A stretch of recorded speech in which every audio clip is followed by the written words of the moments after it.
Hello everyone. First of all, let me introduce myself. My name is Jus Aristokrisova and I am a student from Pembangunan Jaya University.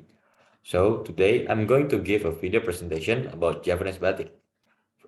Let me tell you what is batik first. So batik is one of the works of art typical of the Indonesian nation that has been worldwide.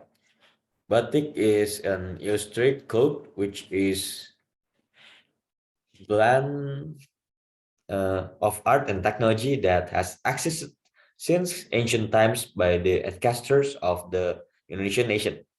Indonesian batik has developed to a global level both in its design or pattern and also in the process. It can be said that Indonesian batik deserve to be recognized by the world because each batik contains full of meaning and philosophy. Its meaning and philosophy are also influenced by various cultures in Indonesia. Indonesia itself, batik is considered as an important cultural icon. So, in Indonesia, there is some batik. There is Javanese batik, Kalimantan batik, Maluku batik, Nusa Tenggara batik, and there's also Papuan batik, Sumatran batik, Balinese batik, and Cianjur batik. Okay, types of batik according to the technique. Batik has developed since it was first produced. Until now, batik has been produced using several techniques such as written batik, stamp batik, and painting batik. However, each technique of making batik has different values. So, the first technique is stamp batik. Stamp batik is a batik model using a stamp or some kind of batik motif made of copper. This batik making model is usually praised the process of making written batik so that it can shorten time. However, it is very unfortunate that the stamp batik motif is considered to have less artistic value because all the motifs are exactly the same. However, because it is made using the stamp method, the price of the stamp method batik is quite cheap. Next, there's written batik. Now, written batik is a batik model created manually using the hand tools with a collective chanting used to draw the batik patterns. Making this written batik requires more time and high focus because every point in the motif affects the final result. Each batik making will always be different and will not be exactly the same because the process is difficult. Because of this complexity, the price of the hand-drawn batik can be said to be very expensive. And then there is draw batik, is a batik using the method of painting motif using batik wax, which has waterproof properties on white coat. The making of painted batik motif is not fixed on the existing motif. The motif is made according to the wishes of the painter. Painting batik has a high price because it is considered as an exclusive batik and the number is limited. Okay, Javanese batik. Javanese batik is arguably the first batik development that occurred in Indonesia. Javanese batik itself has begun to develop from the Majapahit kingdom and also the spread of Islam. Batik art began to spread in Indonesia and especially in the island of Java in the end of 18th century. The technique of making batik has been found since 1,000 years ago, and its techniques are widespread in several other countries.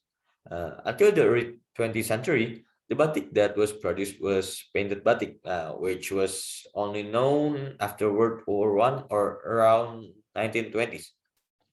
Initially, batik activities were only carried out in the palace, and batik was made for clothes of the king and the governor's family. However, because many of the government families live outside the palace, batik began to brought by them and produced in their respective places. Over time, this batik art was imitated by the common people and then expanded so that it became the work of household women to fill their spare time. Okay, types of Javanese batik. Javanese batik has many different motifs in each region. Each motif has its own meaning. Therefore, there are many motifs that are made to give philosophical meaning both historically and or the beauty of nature. So the first is Batik Palangkusumo. This motif is best known to many people because it has a meaning that illustrates that in life, there must be a struggle to find things both physically and spiritually. And then there is Batik Jagat. Batik Jagat, originating from Yogyakarta and Solo, is described as a harmonious relationship between humans and God. In addition, this motif also keeps the message of the local wisdom of a community. This pattern is also said to be inseparable from the meaning of philosophy that contains more teachings to guide humans in better direction. And Batik Kraton comes from a very thick Javanese culture.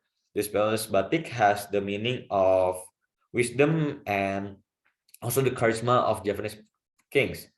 In the past, batik with this motif, as the name implies, was only allowed to be worn by the residents of the palace. Okay, the process of making batik. Initially, batik was made on a white material made of cotton called mori cloth. This batik is also made on other materials such as silk and polyester. Batik motifs are formed with liquid wax using tools called chanting for fine motif or brush for large motif, so that the wax seeps into the fabric fibers. After several dyeing process, the batik coat is dipped in chemical to dissolve the wax. That's how you make batik. And the last is why Indonesia have to be proud to have batik. First, Indonesian batik culture has been recognized by UNESCO. Even the worldwide has recognized and proud of Indonesian culture, why we don't respect and be proud. And the second, it has a very long culture history. And the third is it is rich in motifs with their own meanings. I think that's all for today. I just want to say thank you. Goodbye.